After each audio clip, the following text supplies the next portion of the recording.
I'm here to answer the all-important question: where's the time? How do we explicitly teach new content, support struggling learners, extend confident learners, and still find time for meaningful learning? How do we fit everything in? Today, I might just have the answer.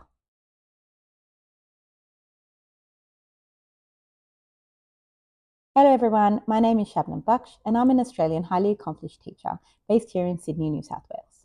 I've been teaching for over 17 years and I also have a great interest in educational neuroscience, in which I've been completing my master's. And on this YouTube channel, I share what I've learned with you. So make sure you like, follow and subscribe. Today, I want to talk about the flipped classroom. Not as a trend, not as more work, and definitely not as a replacement for teachers, but as a practical, brain-aligned strategy that can help us use our limited class time more effectively. Are you interested? Keep watching. Our students today are often described as digital natives, or as Prensky and others suggest, Homo sapiens. These are learners who have grown up immersed in technology, constant connectivity, and rapid access to information. Educational neuroscience tells us that the brain is highly plastic, and this plasticity helps humans to adapt to our environment. At the moment, that means that young people are adapting to their frequent interaction with digital technologies. It's likely reshaping how they attend to tasks, process information, and interact socially. While many teachers are highly capable digital immigrants who have adapted to using technology, our pedagogy hasn't always evolved at the same pace.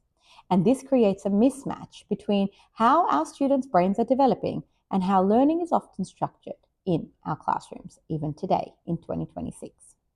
The traditional method of explicit teaching is obviously essential. There's no question about that. The science of learning has clearly shown explicit teaching is the best way to ensure maximum success in our classrooms. But is it the only way? Educational neuroscience strongly supports clear modeling, worked examples, and direct instruction, particularly when students are learning brand new content. However, explicit teaching is also time-consuming and repetitive. This is undeniable. Teachers often find themselves explaining the same concept at the same pace, in the same way, to students with very different levels of prior knowledge, and this is problematic. It leaves limited time during our lessons to support students who are struggling, extend students who already understand this concept, and facilitate deeper discussion or application. So the issue is not whether explicit teaching is important, it's how to implement it effectively. Just to recap from one of my previous videos, from an educational neuroscience perspective, learning is a change in long-term memory. For that change to occur, the brain moves through three key processes: attention, encoding, and retrieval.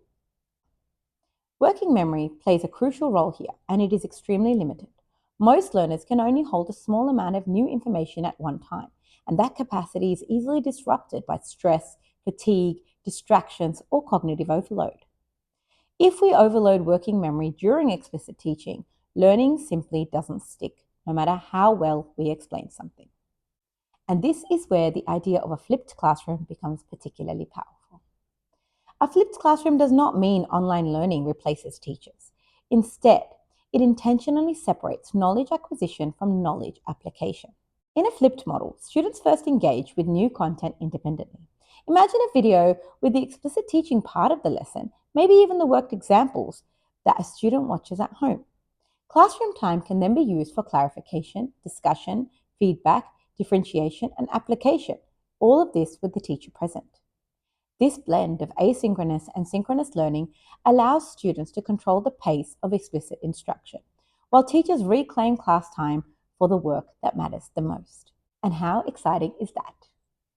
From a neuroscience perspective, the flipped learning classroom aligns beautifully with how the brain learns.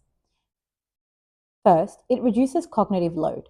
Students can pause, rewind, or re-watch the explicit teaching video or worked examples, something that isn't possible during live instruction. Second, it supports encoding. Students come to class with some familiarity, allowing working memory to focus on making connections rather than just trying to keep up. Third, it prioritizes retrieval and application. Classroom time becomes first a space for retrieval. This is where the teacher can easily assess how much students have understood from their independent learning. Then students can apply their learning through problem solving, discussion, and feedback, all of which strengthen neural pathways. Fourth, it activates the social brain. Studies in educational neuroscience are continually reminding us that learning is deeply social. Skills, attitudes, and understanding develop through interaction, not isolation. Knowledge, however, can be acquired in isolation and reinforced and applied in social settings such as classrooms. This makes the flipped classroom a perfect fit. Students offload knowledge acquisition to technology in their own time, freeing class time for deeper learning and interaction. It also allows for students to acquire the knowledge at their own pace. As stated before, some students may need to watch an explicit teaching video or example more than once to understand the concept, while others may understand just watching it the once.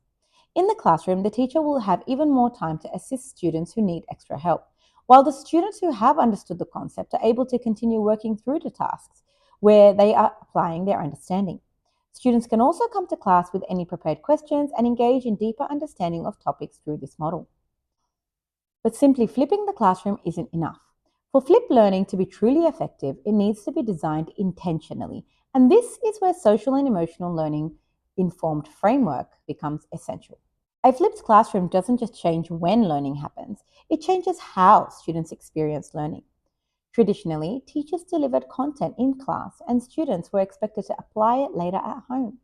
In a flipped classroom, the process is reversed. Students access knowledge content before class, and class time is then used for collaboration, discussion, problem solving, and hands on learning.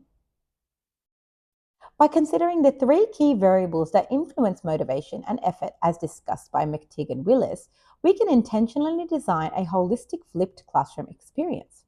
This is where the SEL informed framework becomes incredibly powerful. First, let's consider the first key variable, the learning climate. In a fixed classroom, students engage with content independently before class. If those materials are unclear or overwhelming, anxiety can arise very quickly. So teachers need to ensure that pre-class materials are clearly structured, predictable, and accessible. This reduces cognitive load and helps students feel safe and confident before they even walk into the classroom. A short, age-appropriate video on YouTube about the topic should work great. If teachers are unable to create videos themselves, they can begin by using the freely available content already produced by millions of teachers around the world. Also, if a student was unable to watch the video at home, there should be a chance for them to watch it in class so they can still participate in the lesson regardless. In the classroom, flipped learning works best when students feel comfortable sharing ideas, asking questions, and making mistakes. Group tasks, peer discussion, and collaborative problem solving promote a strong sense of belonging and acceptance, which we know is essential for learning, attention, and motivation. The second social and emotional learning condition is the task itself. Flipped learning relies heavily on clarity and relevance. Students need to see that what they learned at home directly supports what they are doing in class, whether that's solving real-world problems, collaborating with peers, or applying knowledge creatively. It also needs to be clear what they need to do at home compared to what they need to do in class.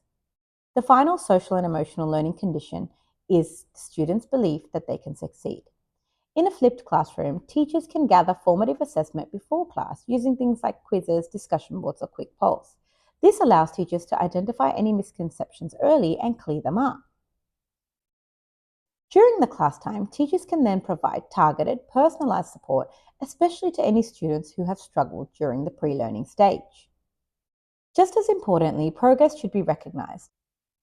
Celebrating both individual growth and group effort during collaborative activities reinforces motivation, persistence, and a growth mindset.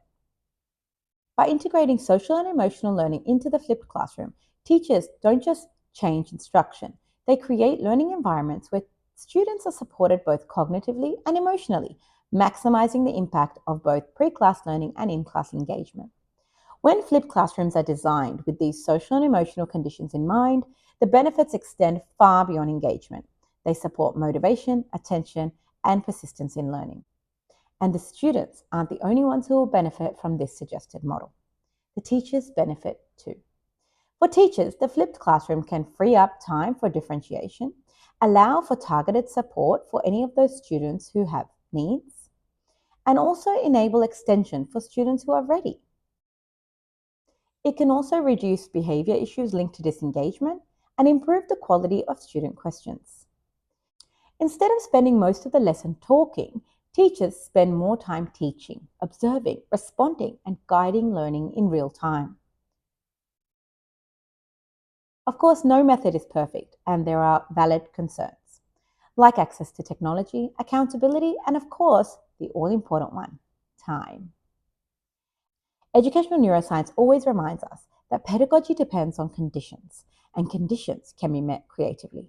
And teachers, we know, are one of the most creative professionals of all. Most homes have access to YouTube nowadays, and the videos chosen or made can be short, reused, or even watched at school if any student didn't get a chance to watch it at home. Accountability can be built through quick retrieval tasks, and flipping does not have to happen all at once. You could choose just one topic or subject to try it out with your classroom to see the response. Just start with one topic, one concept, one lesson, and go from there. The flipped classroom is not about doing more. It's about using our time better. By aligning explicit teaching with how the brain actually learns, we can reduce overload, increase engagement, and create space for deeper learning in our classrooms. If there's one takeaway from this video, it's that you don't need to flip everything. Just start small and let the neuroscience guide you. Thank you for watching, and don't forget to like and subscribe.